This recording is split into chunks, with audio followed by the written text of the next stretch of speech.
Welcome back. It's Thursday. How are you all doing, my Energy Express friends? You know what today is, don't you? It's Thursday. That means we only have one more day of Energy Express this summer. But don't worry, we'll be back. I promise. Today, did you know we're going to start out with a tour? A Did You Know tour. We're going to go visit our friend Denis and Brook and go on a whole tour of Did You Knows. This time, did you know about WVU and our connections to the world? Take it away, guys. Hey, I'm Dennis Scott. I'm a WVU Extension Specialist. Hello, my name is Brook. I'm a civil engineering student here at WVU, and also I'm a West Virginia Community Extension Outreach Services International Student of the Year. Yeah, and Brooke and I are going to take you on a Did You Know tour around the WVU campus so you can learn about some interesting spots about WVU and how they're connected to the rest of the world. Brooke, are you ready for this Did You Know tour? I am ready, Dr. Scott. Yeah, I'm ready.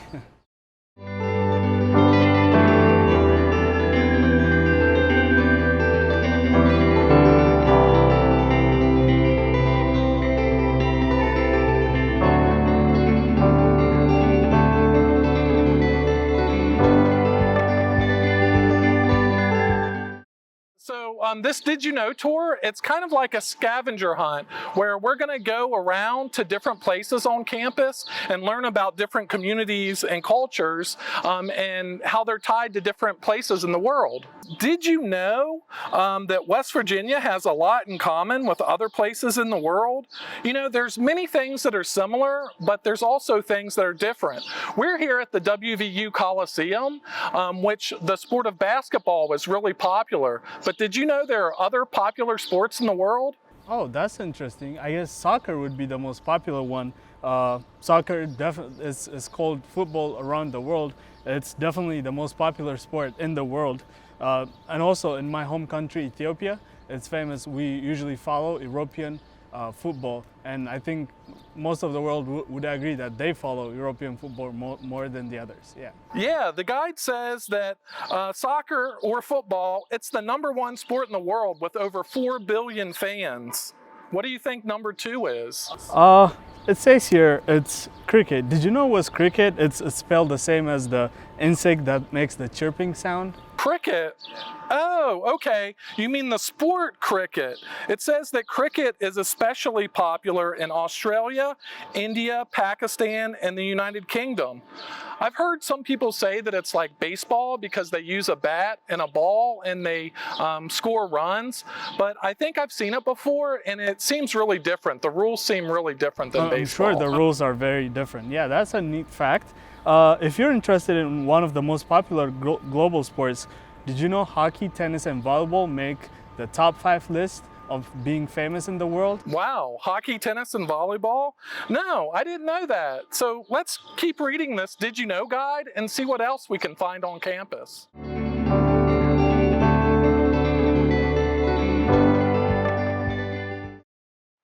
So Brooke, this Did You Know guide says we're at the core arboretum here at WVU.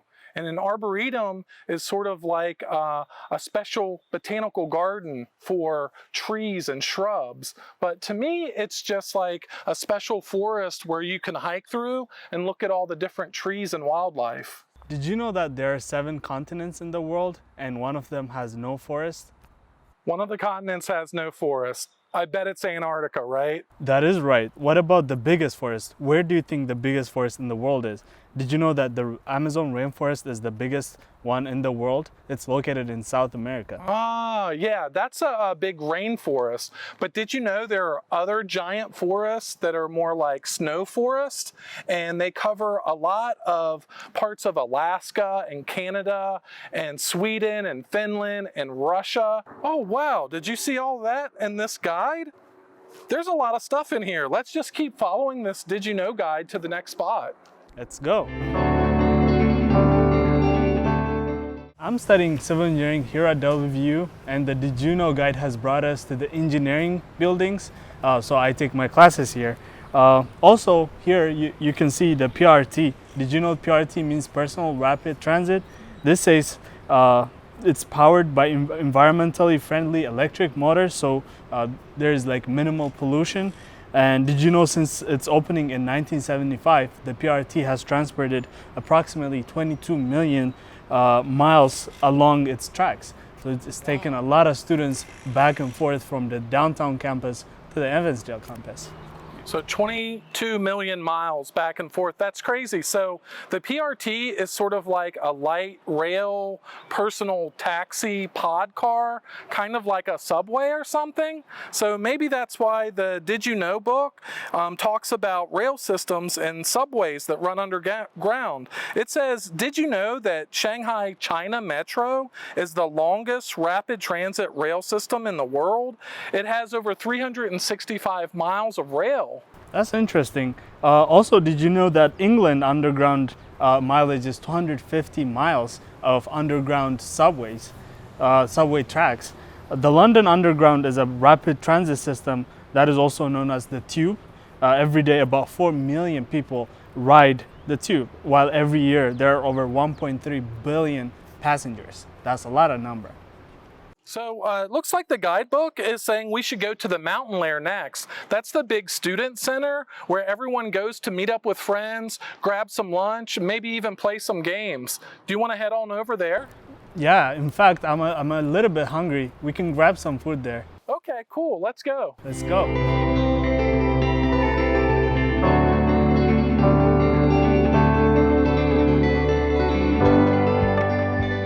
So we made it to the end of the Did You Know tour. We're at the Mountain Lair State Student Union. This is where students come here and meet up with their friends, have some snack, food, and interact with other people. It's pretty neat. The inside is very cool. Yeah.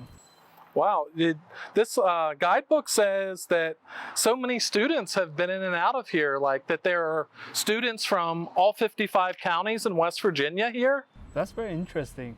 Also, did you know that there are students from 107 countries in WVU? That's a lot. There's also over 190,000 alumni or graduates from this university in over 135 nations around the world. Definitely, students come together in this house, feel at home. They appreciate how WVU is open to the international community. Yeah. So I think it's great that the Did You Know tour taught us so much about WVU, West Virginia, and the world. I hope the viewers can have a nice summer and remember to learn more about all of their friends, communities, and cultures around West Virginia and the world. Next up, get your ponchos ready. The dynamic duo of Jen and Ben are going to teach us all how to make soda geysers. This is gonna get wet. Hi, I'm Jen. And I'm Ben. Today we're going to talk about something called experimental design. When scientists have a question they want to answer or a problem they want to solve, they design a series of experiments to help answer that question. So Ben, what's something you've always been curious about? What makes the highest soda geyser?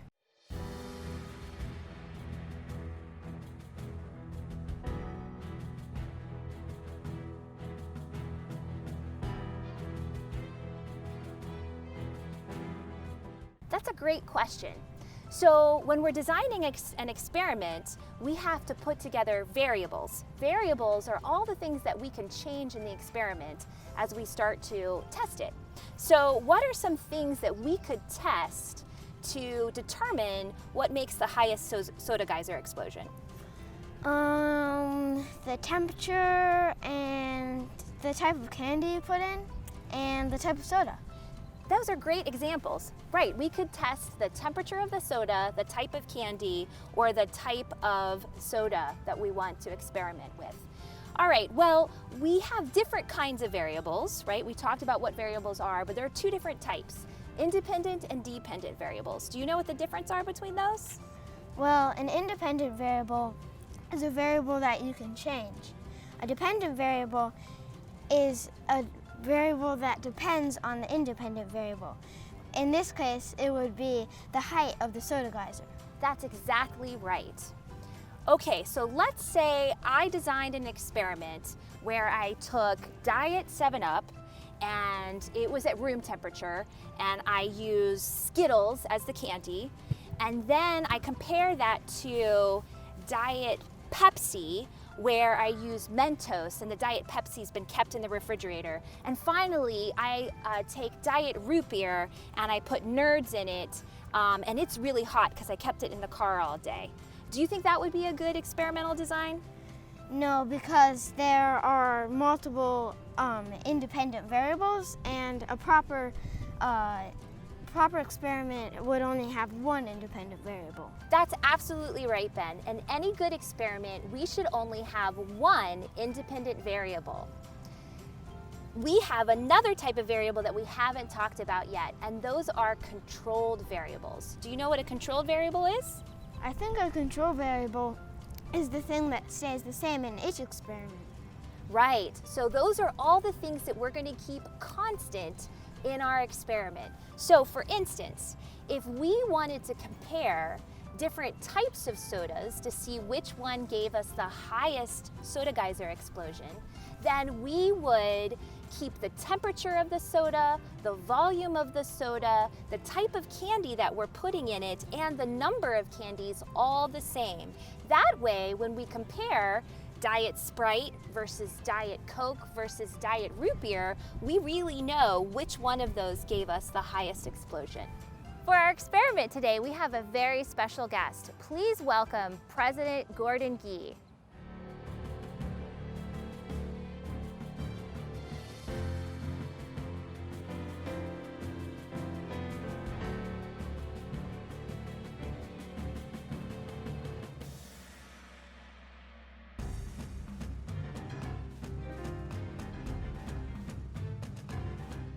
All right, in our first experiment, our independent variable is the type of soda we're using.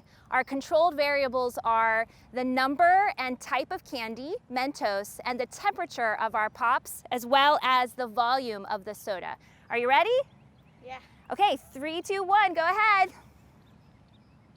Pull. Holy smokes. Wow. Number 2.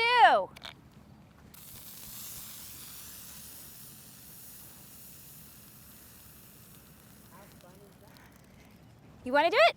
Number 3. Whoa! All right, 3, 2, 1. Oh, it already fell. Okay. Okay. That one, 3, 2, 1. Now it's not doing it. Okay. There it goes. There it goes. Whoa, that was hot. Well, those were 2 failed tests. Let's check the next one. Oh my goodness! And which one was that? So that was the Mentos. Yeah, Mentos was right. So your hypothesis won. was right. So I won. yeah, we had failed tests on our nerds. No, we didn't. And, well, yes, it was. It worked a bit. You're right. It Yeah, did. no, I Just not think- as well. And our third and last experiment, we're going to be comparing the temperature of the soda. So our independent variable is soda temperature. We have cold, medium, and hot soda. Our controlled variables are the type of soda, the type of candy, we're using Mentos, and the number of Mentos in each tube. Are you ready? Mm-hmm. All right, get started.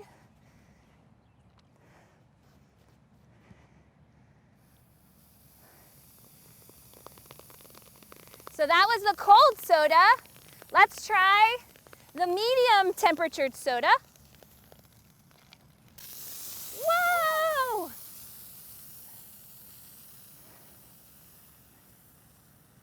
And lastly, the hot soda. Careful. Whoa!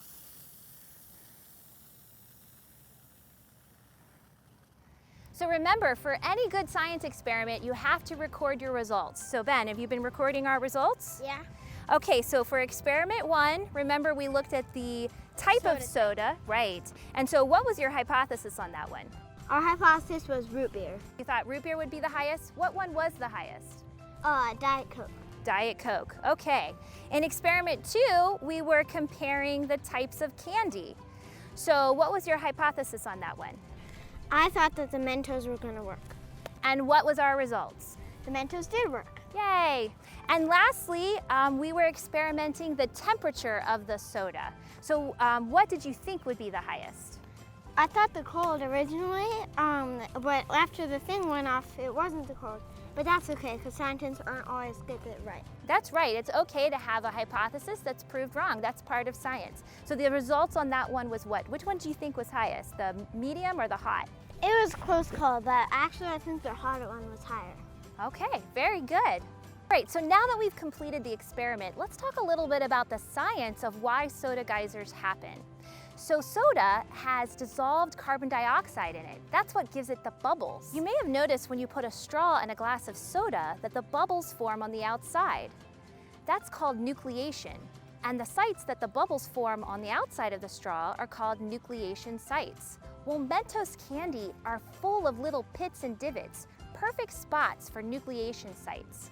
So as we drop the Mentos into the soda, many bubbles form on the outside, and they have nowhere to go but up. And that gives us our soda geyser explosion. Thanks for joining us today for our experiment. We hope you learned something, and more importantly, we hope you had fun doing it. Bye.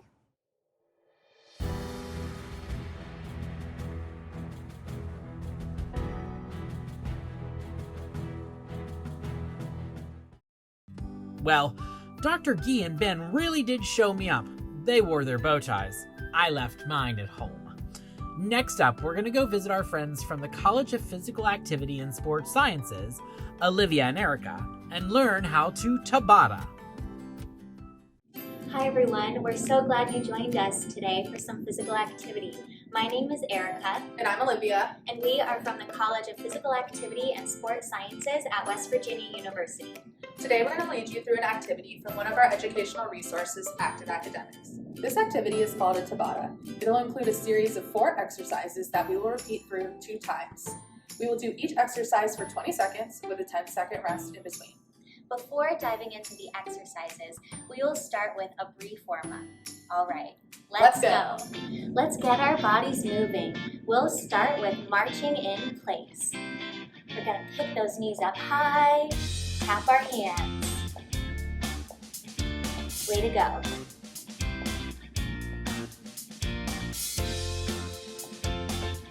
Alrighty guys, let's get that heart beating a little faster. Let's jog in place. You can start off kind of slow, speed up as we go. All right, let's get moving a little faster, quicker feet, quicker arms. Run like you're chasing somebody. Quick, quick, quick, quick, quick. All right. Whew, strong work. Now let's stretch our upper body by doing some arm circles forward. Really reaching up to the sky. And switch direction, we'll go backwards. Opening through the chest. Nice work. Alrighty, last thing we're gonna do is we're gonna stretch out those legs with some high kicks. Put your hand out in front. You're gonna kick your opposite foot to your opposite hand. Switch every time. Good job. How high up can you kick? Keep that knee straight. Alrighty, good job guys. Hopefully we feel a little bit more warmed up and our bodies feel a little bit looser. Alrighty, so remember with our Tabata, we're gonna go through a series of 4 exercises and we're gonna do each exercise 2 times. We'll do each exercise for 20 seconds and then we'll take a 10-second rest in between. Before we get going, we're gonna demonstrate each exercise for you so that you know how to do them correctly. We'll start with Erika demonstrating our jumping jack for us. All right, so to do a jumping jack, you'll first jump out with your arms and feet spread apart like an X, and then you'll jump back together, bringing your whole body in together like an I. As you get going, you feel more comfortable, you can speed this up as fast or as slow as you want to go. Good job, Erika. Thanks so much. So next, Olivia is going to show us the squat. So to start, we're going to bring our feet about shoulder width apart. And to begin, we're going to sit back as if we're sitting into a chair. By bending through our knees, keeping our weight in our heels, toes nice and aligned with our ankles, and when we're ready, we can extend up to a stand. Lovely, and then we'll repeat that process, sitting back into our heels and up. Feel free to do these slowly or pick up the pace as you get going. Oh, what lovely form. Thank you. All right, next up is our skater. This one is super easy movement. You're just going to hop side to side. As you get going, you're going to balance on your foot that is on the ground. Make sure that ankle is locked out and you're sticking that landing. Again, just like the other exercises, you can go as fast or as slow as you feel comfortable with this movement. And last but not least, we have the mountain climber. So to set ourselves up, we're gonna have our shoulders stacked right over our wrists, our hips nice and flat so our body's in a straight line, and we're gonna alternate by bringing one knee up toward our chest and then switching and bringing the other knee up toward our chest. Alternating legs as we keep going. This is great for our arms and our core. We can pick up the pace as we move through. Oh, strong work. So there you have it. These are the 4 exercises we'll be doing. Remember, before we get started, make sure you have a nice clear open space around you to move safely. All right, to refresh our memory, our 4 exercises today are jumping jacks, squats, skaters, and mountain climbers. But don't worry, we'll remind you what exercise we're on as we go. Get ready in 3, 2, 1, go.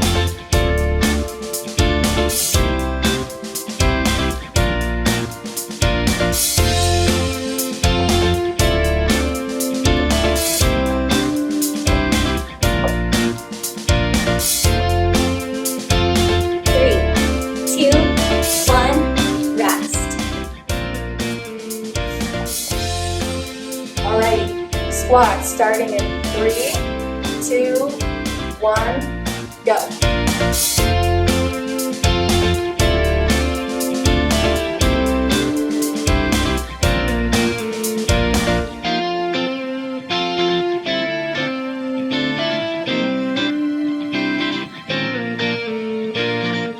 3, 2, 1, rest. Nice job so far. Next up, those skaters in 3, 2, 1, go.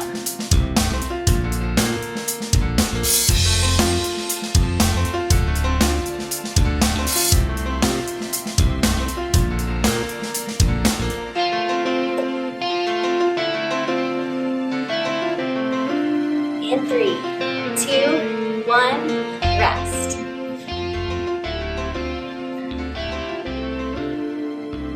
Alrighty, mountain climbers.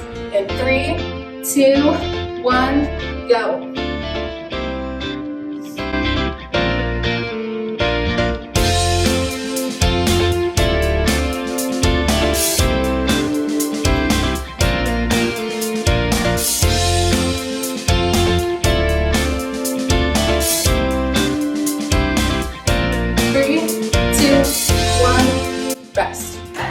All right, strong work everyone, halfway through.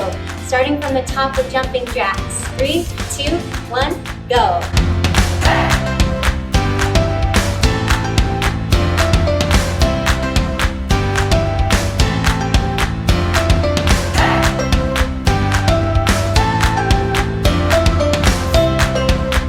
In 3, 2, 1, rest.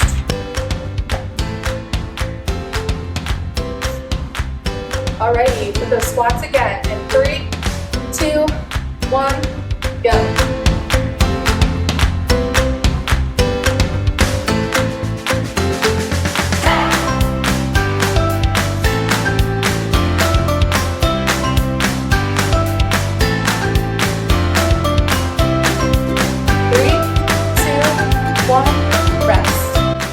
Nice job, everyone. Next up, we've got those skaters hopping side to side in 3, 2, 1, go.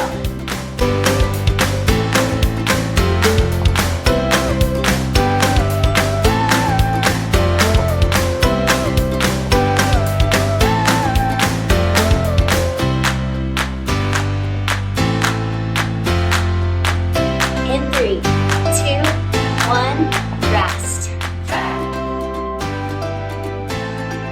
Alrighty, Alrighty, good job everyone. Last one, mountain climbers in 3, 2, 1, go.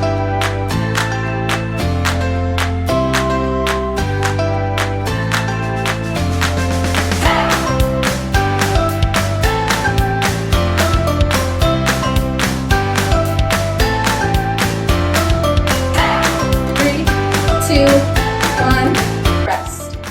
Ooh, strong work, everyone. Great job.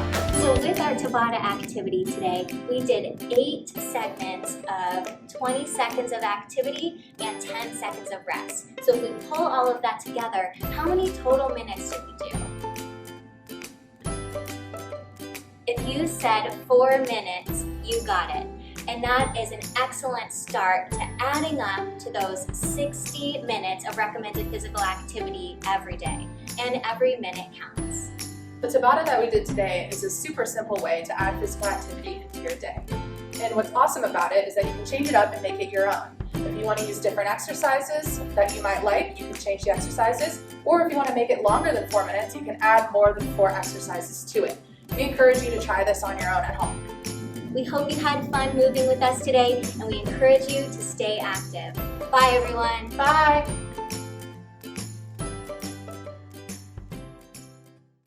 Well, friends, that about wraps it up for today. It was a great day.